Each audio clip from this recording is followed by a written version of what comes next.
Gendarmerie nationale, avec le lancement de la formation sur la sécurité intérieure, la convention de cette coopération a été signée à Conakry. Plus de 1000 tonnes de vivres pour les victimes d'Ebola. C'est un geste de l'USAID. La remise a été effectuée par son administrateur en séjour à Conakry. Mesdames et messieurs, bonsoir. Merci de votre attention et bienvenue dans cette édition qui s'ouvre sur un décret du président de la République. Décret portant création, attribution, organisation et fonctionnement du Conseil présidentiel des investissements et des partenaires publics et privés, CPI, PPP. Le président de la République décrète. Disposition 1, disposition générale.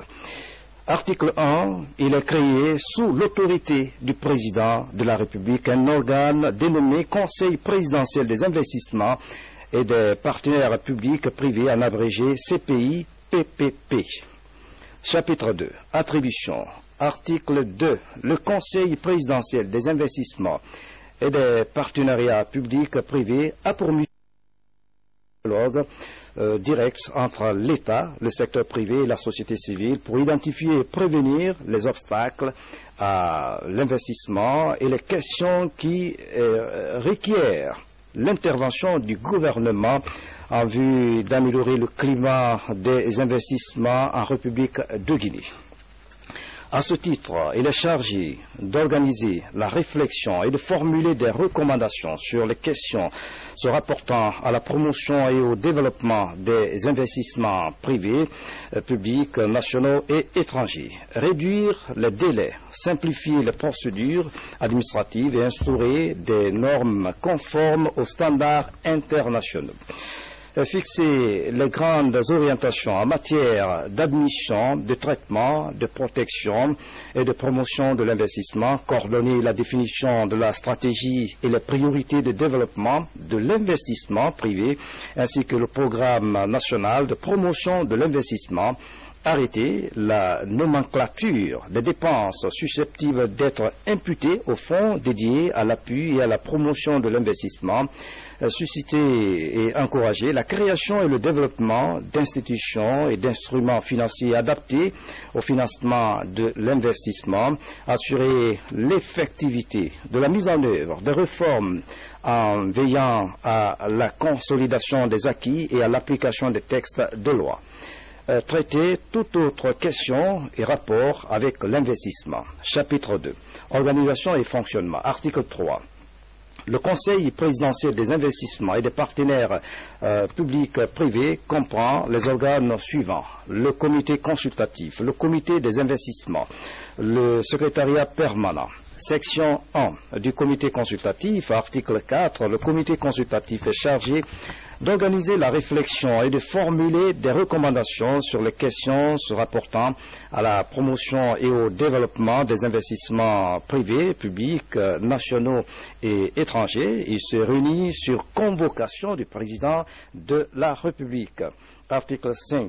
Le comité consultatif est composé de 30 membres issus de l'administration du secteur privé national, de la société civile et des personnalités et investissements étrangers ayant une expérience internationale de pratique des affaires. Article 6. Les membres du comité consultatif nommés par décret du président de la République pour un mandat de 3 ans renouvelable. La fonction de membre du comité consultatif repose sur un engagement volontaire et n'est pas rémunéré. Article 7. Le comité consultatif peut faire appel à toute personne ressource dont la compétence est jugée nécessaire pour l'accomplissement de sa mission. Section 2 du comité des investissements, article 8. Le comité des investissements est chargé de réduire les délais, simplifier les procédures administratives et instaurer des normes conformes aux standards internationaux pour la mise en œuvre efficiente des projets d'investissement prioritaires du gouvernement. Article 9. Le comité des investissements est présidé par le ministre d'État à la présidence de la République en charge des questions d'investissement et des partenaires publics et privés. Article 10. Le comité des investissements est composé des ministres sectoriels en charge des dossiers à instruire du ministre en charge de l'économie et des finances, du ministre en charge du budget, du ministre en charge des mines, du ministre de l'énergie, du ministre en charge de l'industrie, du ministre en charge du commerce et du gouverneur de la Banque centrale de la République, de l'administrateur général de l'administration et contrôle des grands projets et marchés publics, rapporteur, et du directeur de l'agence de promotion et des investissements privés. Section 3. Le secrétariat permanent. Article 11. Le secrétariat permanent du Conseil présidentiel des investissements et des partenaires publics et privés a pour mission de préparer les réunions, d'assister les groupes de travail du Conseil présidentiel des investissements et des partenariats publics et privés dans la mise en œuvre des recommandations des organes du CPI PPP. Le secrétariat permanent du CPI PPP est assuré par l'APIP. Chapitre 6, disposition finale. Article 12. Les dépenses de fonctionnement du CPI PPP seront supportées par le budget de la présidence de la République.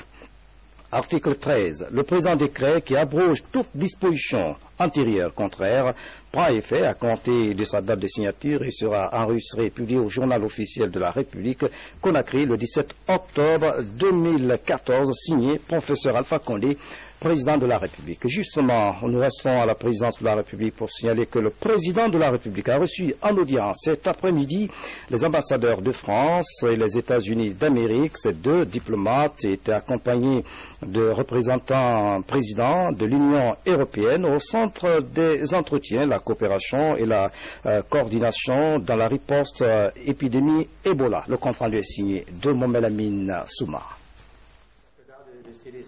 Ils sont venus réaffirmer au président de la République l'union sacrée de la communauté internationale dans la riposte à l'épidémie Ebola. Il s'agit du représentant de l'Union européenne, de l'ambassadeur des États-Unis en Guinée et celui de la France.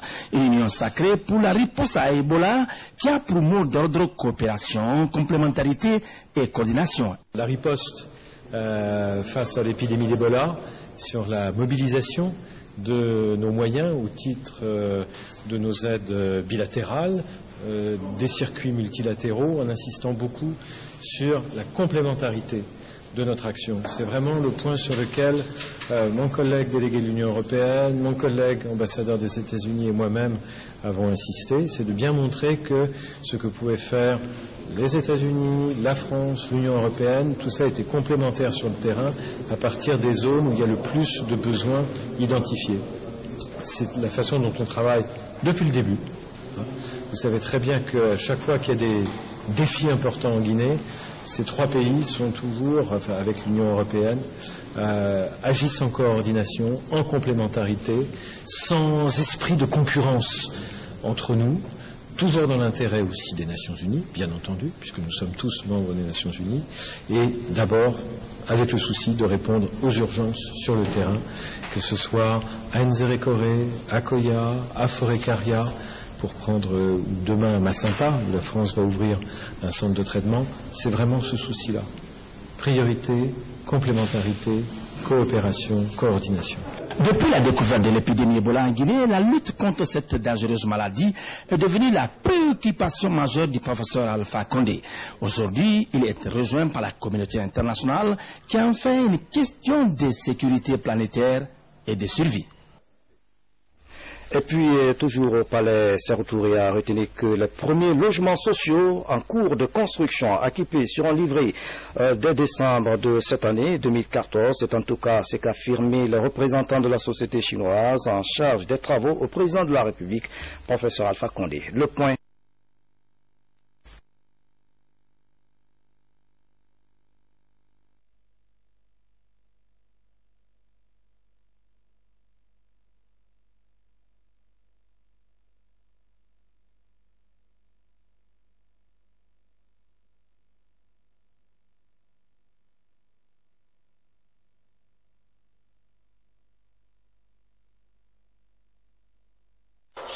Kipé et Lambani.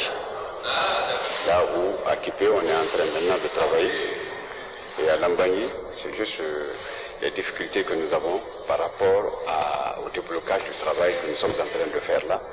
et surtout lui faire comprendre que nous avons commencé déjà les indemnisations et également que nous sommes partants pour, n'est-ce pas, avec nos amis chinois, à nous occuper du centre directionnel de Coloma. C'est de toutes ces questions que nous avons discutées ensemble et sur ce motif, le président a ordonné à ce que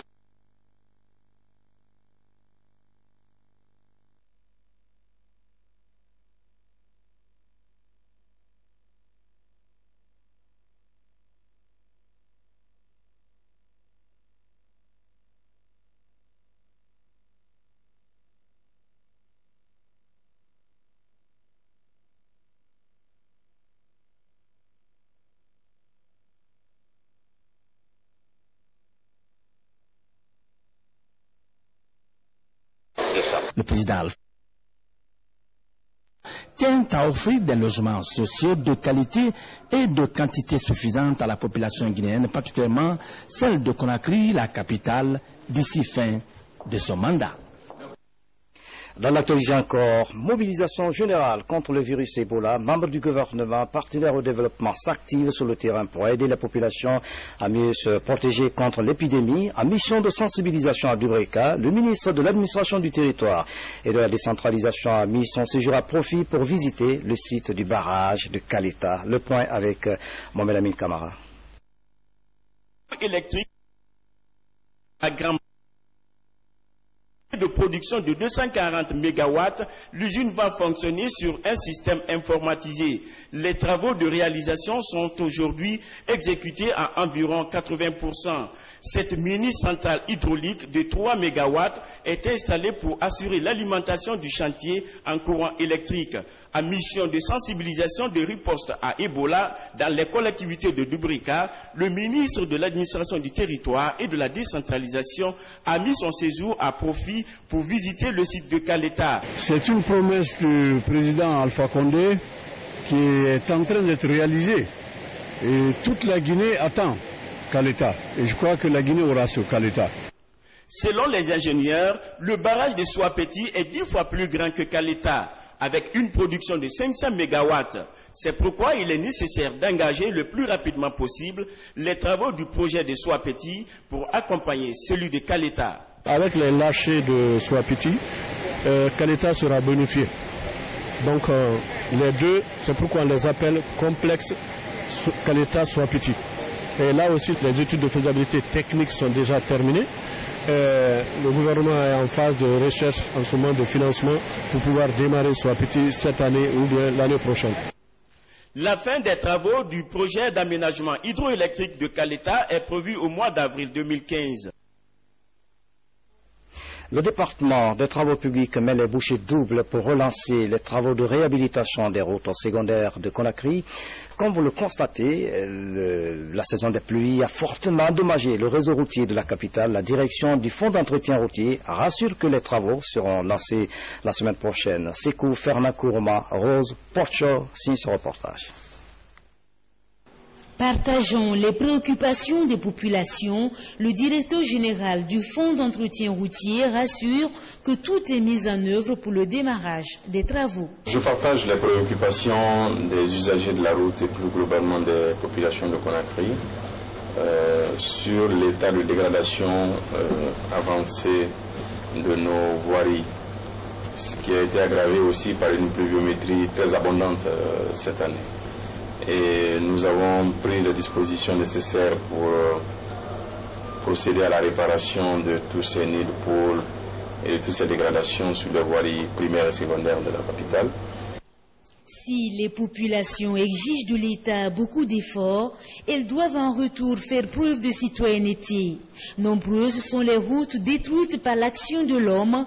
Le gouvernement, dans sa politique de désenclavement du pays, engage des mesures rigoureuses dans l'attribution des marchés.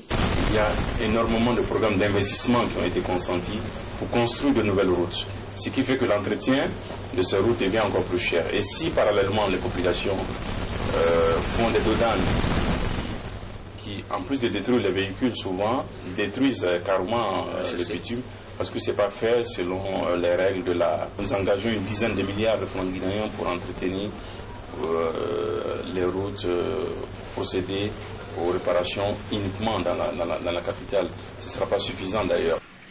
Dès la semaine prochaine, les travaux vont démarrer pour que la circulation se fluidifie sur certains axes de la capitale. Une bonne nouvelle pour les usagers de la route. L'autre temps fort de cette édition, incinération de plus de 200 tonnes de farine périmée. L'opération s'est déroulée à Kouria, dans la préfecture du Koya. C'était en présence des autorités du ministère du Commerce. Cette farine, impropre à la consommation, a été saisie par les services spéciaux antidrogue et crimes organisés. Younoussa Taoul Kamara a suivi cette opération d'incinération. Regardez. Depuis la découverte de la farine périmée dans un magasin à Matam, le ministère du Commerce est à pied d'œuvre pour trouver une solution idoine à l'affaire. Ce jeudi, il a procédé au transport des sacs de farine moisée sur le site de Kouria, dans la préfecture de Koya, afin de les mettre hors d'usage. Sur les lieux, les mesures de sécurité sont mises en place par les services spéciaux antidrogue et crimes organisés qui appuient le département du commerce dans son combat contre le commerce illicite. La participation du service du colonel Moussa Tchebouro consiste à sécuriser depuis l'embarquement jusqu'au lieu de destruction. Donc des mesures purement sécuritaires, aussi bien du produit déclaré saisi ainsi que les ouvriers qui ont charge d'embarquer ces produits. L'Office national de contrôle des qualités sous l'égide du ministère du Commerce sollicite le soutien des uns et des autres pour éradiquer cette pratique en Guinée. Il y a eu des protocoles d'accord qui ont été signés avec la Direction nationale de la douane et l'Office national de contrôle de qualité à travers le département du commerce. Ça consiste à nous permettre désormais de faire un contrôle systématique de tous les produits à la rentrée et à la sortie. Ils sont en train d'embarquer la farine vers un lieu d'incinération dans la sous-préfecture de Kouria-Koya. Donc c'est une opération qui sera suivie par les services spéciaux de Tchegoro pour sécuriser les personnes et cette marchandise impropre à la consommation. Ces populations curieuses de connaître l'issue de cette opération ont apprécié l'acte qui consiste à nettoyer le marché guinéen pour rendre la consommation propre et saine. Partenariat, recherche, environnement, médias, prême, œuvre pour la protection et la sauvegarde de l'environnement. L'ONG développe des activités axées sur les modes de prévention contre le changement climatique. Une conférence de presse a été organisée à cet effet ici à Conakry. Marie-Angélique Bangoura était de la partie. Du niveau de mer, l'intrusion saline, la perturbation de la saison pluviométrique, la sécheresse sont entre autres conséquences du changement climatique. Ces effets ont un impact négatif sur l'environnement, l'homme et sa communauté, surtout ceux vivant dans les zones côtières. Dans son projet 2010-2015, le PREM, Partenariat Recherche Environnement Média, a entamé la lutte contre ces effets néfastes pour sauver l'environnement guinéen. Pour une prévision jusqu'en 2050 ou 2075, au moins de 50 cm. Parce qu'on se dit qu'avec les prévisions, le niveau de la mer va monter d'1 mètre à 1,20 m sur nos côtes qui sont très basses. Et il faut faire aussi le reboisement en zone de mangrove pour pouvoir arrêter la fréquence et la force de frappe des vagues sur le rivage. Au compte du projet de renforcement des zones côtières au changement climatique, quelques côtes de Forécaria, Bofa et plus tard du Breka-Bokeh doivent bénéficier d'un coup de main. Les ceintures de protection qui servaient de protection naturelle contre le déferlement des vagues, contre l'intrusion saline, ces ceintures de protection sont détruites. Qu'est-ce qu'il faut? C'est faire la sensibilisation, mais aussi inciter la reconstitution de cette ceinture verte-là. Les zones côtières sont vulnérables au changement climatique. L'exemple récent des populations de Forécaria victimes d'inondations en est une parfaite illustration. Je vous le disais en titre, signature de contrat de partenariat entre le ministère de l'Emploi et les futurs formateurs des écoles régionales des arts et métiers. La démarche vise à qualifier davantage le système de l'enseignement technique et rendre plus compétitifs les sortants des écoles professionnelles. Moussa Komara, Momelamine Diallo.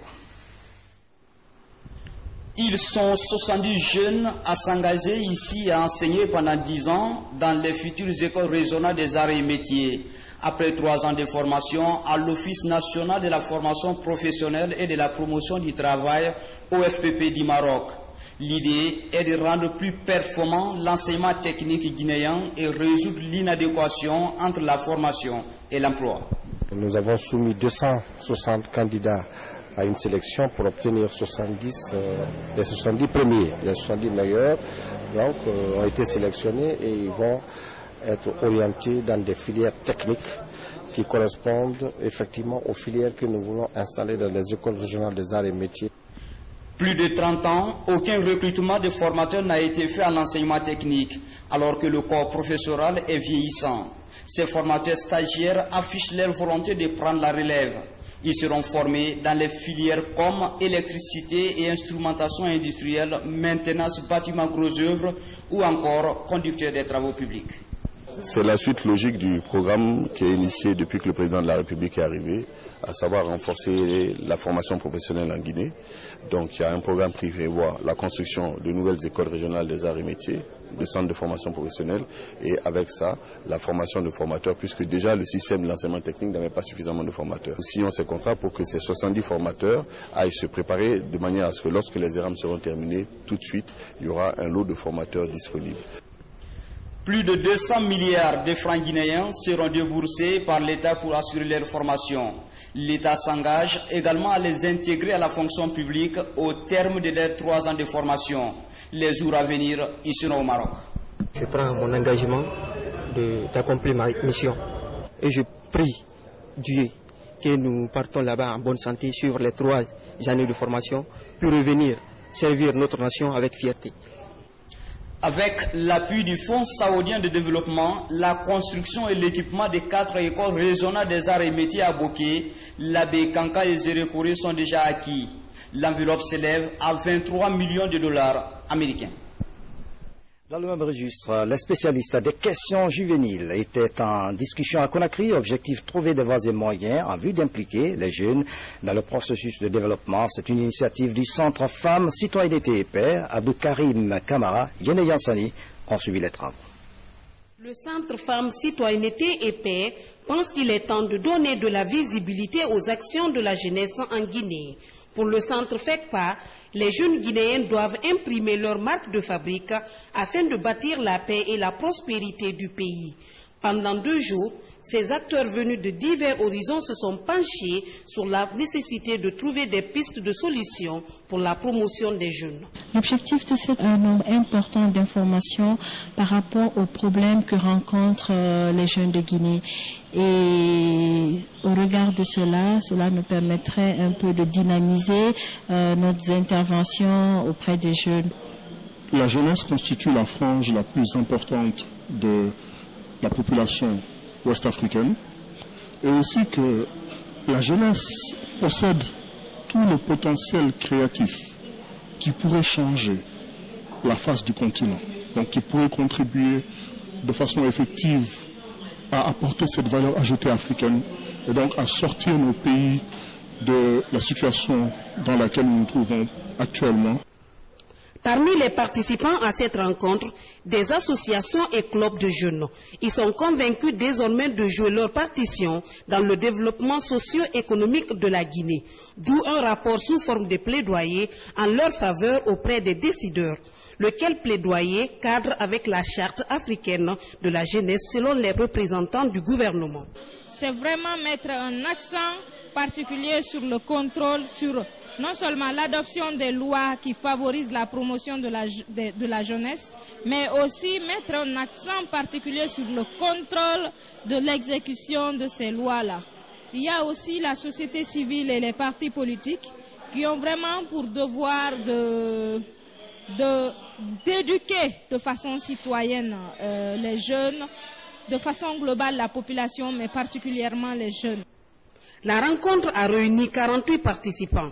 Au terme des 2 jours de réflexion, il est prévu un documentaire sur les histoires de vie des jeunes et des participants. L'Institut Nako Yabaté offre une formation à une vingtaine de journalistes et techniciens de la RTG. La formation est axée sur la maîtrise des outils informatiques. Cette formation s'inscrit dans le cadre de partenariat entre l'Institut Nako Yabaté et la RTG. Voici le reportage de ça à Marathon.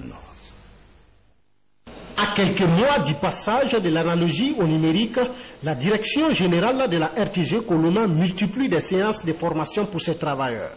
Cette fois, une vingtaine de professionnels entament une formation en informatique à l'Institut Nako Yabaté. Objectif, permettre à ces hommes de médias de s'adapter aux nouvelles exigences de leur profession. Cette formation est venue au temps opportun parce que, vous savez, avec la migration de l'analogique au numérique, il faudrait que tous les techniciens et tous les journalistes soient capables de manipuler l'outil informatique. C'est un passage obligatoire. Durant un mois, ces travailleurs de la RTG Koloma vont apprendre les logiciels de base indispensables à leur épanouissement dans le métier de journalisme. Nous avons le Windows, le Word et Excel. Et ces trois modules, je sais bien que, Inch'Allah, nous ferons de notre mieux pour que les cadres soient vraiment satisfaits, pour que la RTG aussi soit au rendez-vous du troisième millénaire. Ce partenariat a commencé depuis maintenant plus de 10 ans. Et depuis son arrivée à la tête de la RTG, nous avons formé 150 journalistes et techniciens.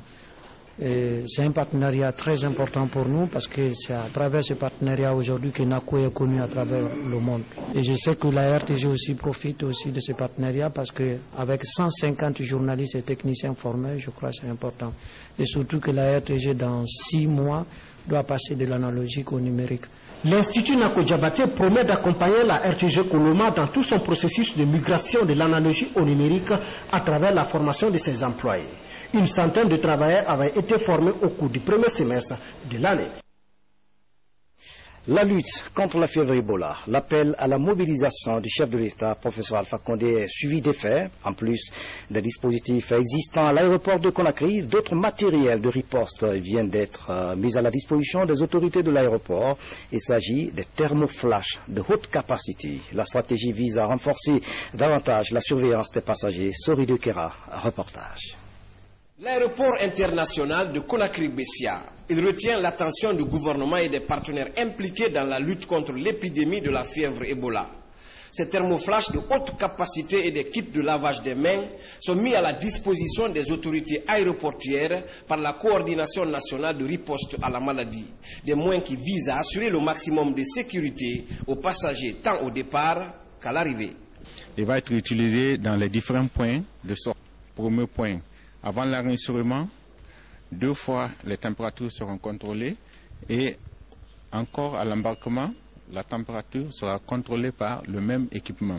C'est un plus pour notre aéroport et je pense que nous sommes pratiquement au point pour le contrôle de tous les passagers à destination des autres pays. Notre aéroport était déjà doté de dispositifs sanitaires qui effectuaient pratiquement tous les contrôles parce que depuis avril à nos jours, on n'a jamais eu à déplorer le départ d'un passager malade sur les autres destinations. L'opération de distribution est assurée par l'unité logistique de la cellule de coordination nationale de riposte à Ebola.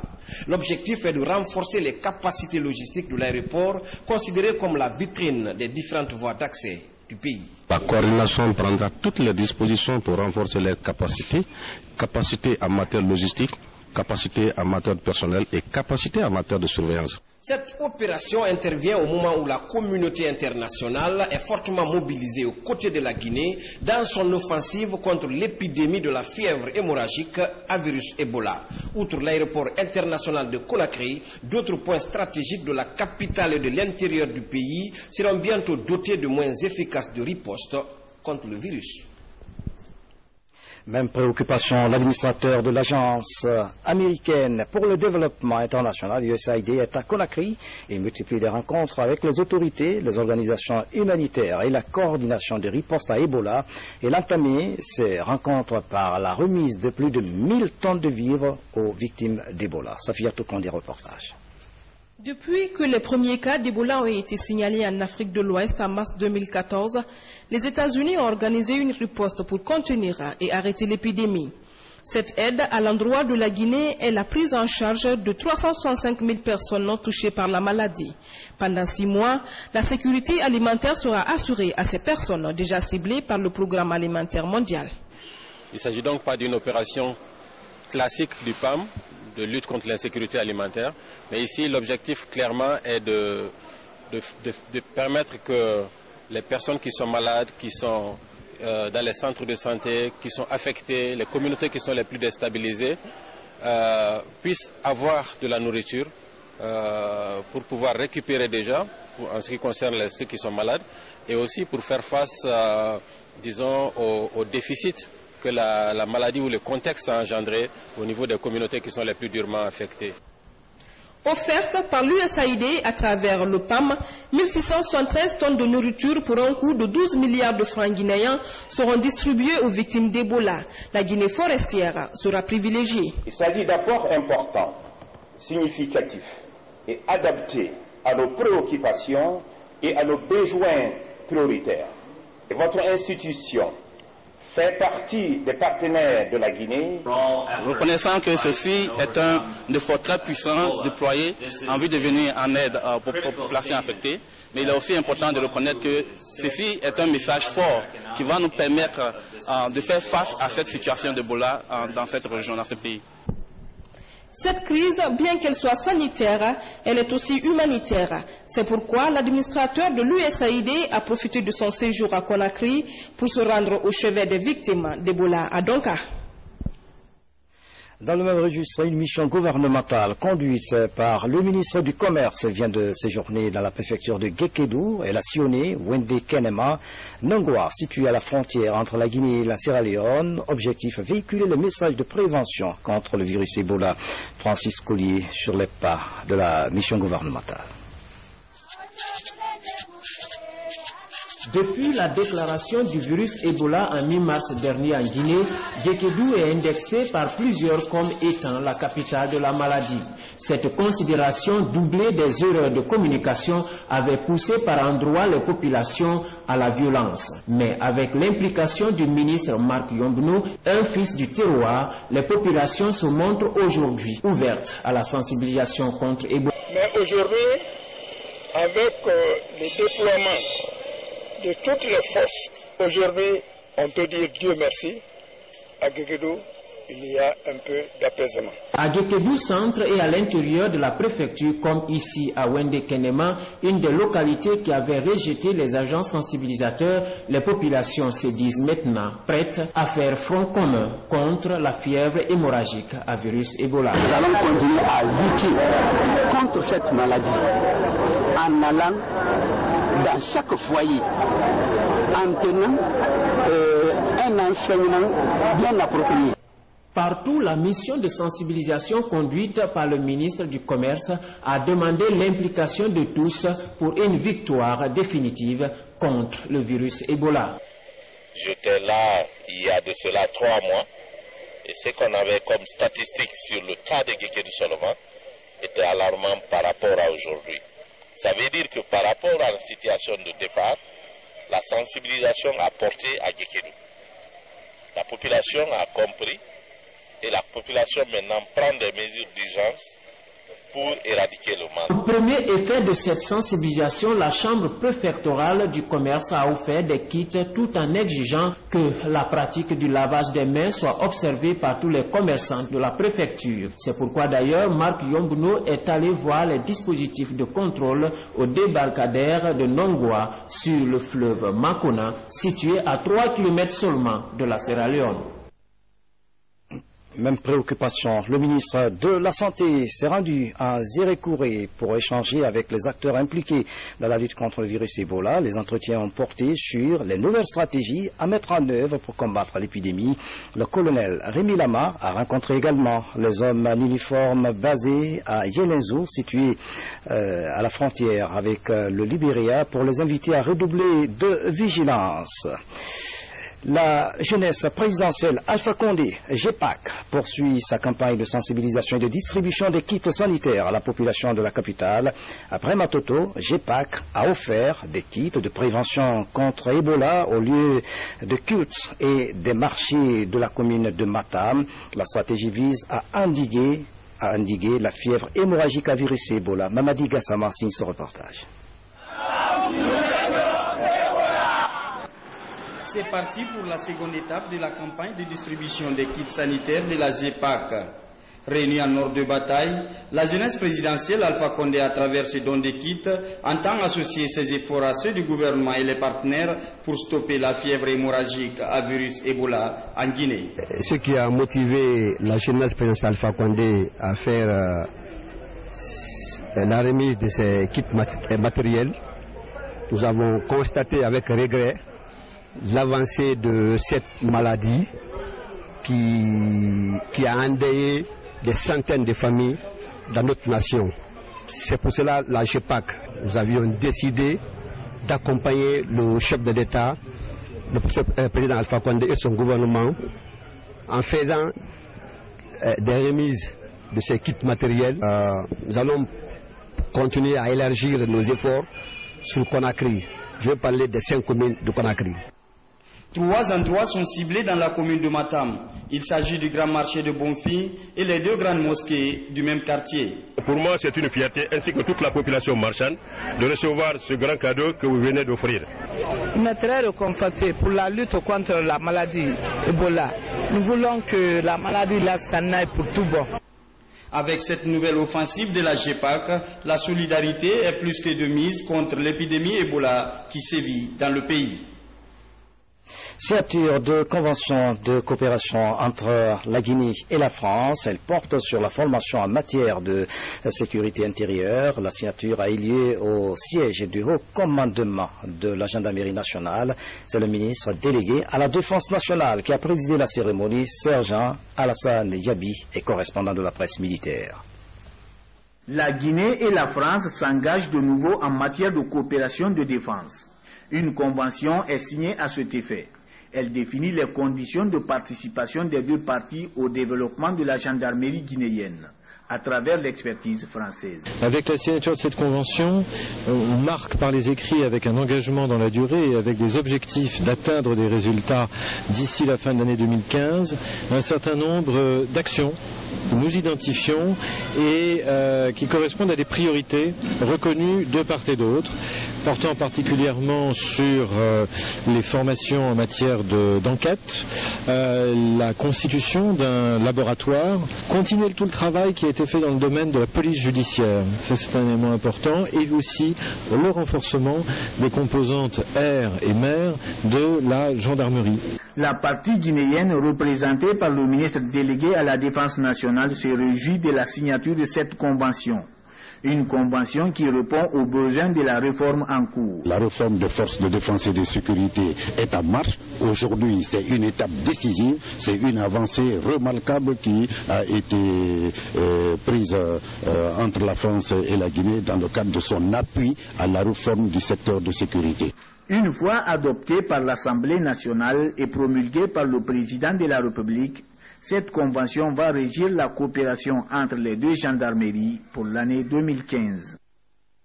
Et puis, la direction générale de la police et le haut commandement de la gendarmerie nationale s'élèvent contre les usagers de la route circulant dans les voitures non immatriculées. Elles l'ont fait savoir dans un communiqué conjoint. Suivez en direct dans ce journal.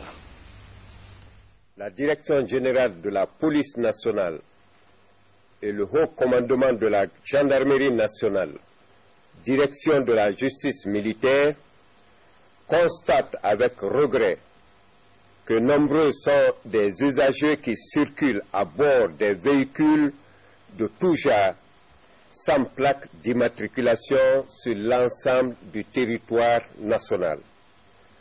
Ce comportement qui contribue à la prolifération du grand banditisme et de la criminalité est un fait délictuel prévu et puni par la loi.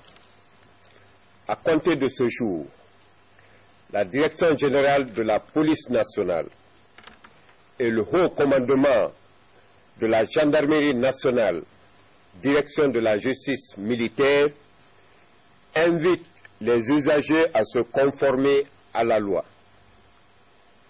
Tout véhicule qui sera arraisonné sans plaque d'immatriculation sera mis en fourrière à la disposition de la Direction centrale de la sécurité routière ou la Direction générale de la gendarmerie routière.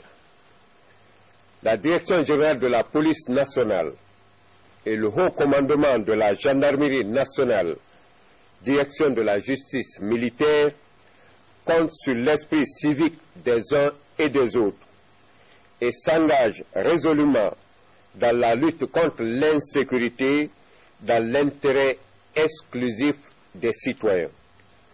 Conakry, le 17 octobre 2014, la Direction générale de la police nationale et le haut commandement de la gendarmerie nationale, Direction de la justice militaire.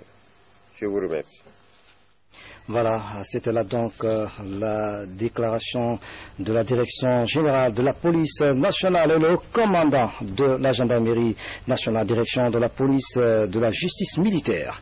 À travers sa campagne de mobilisation, Ecobank s'implique dans la lutte contre Ebola, mais sur un autre plan, Ecobank vient de récompenser 5 de ses clients avec plusieurs lots. Nous vous proposons ce public reportage.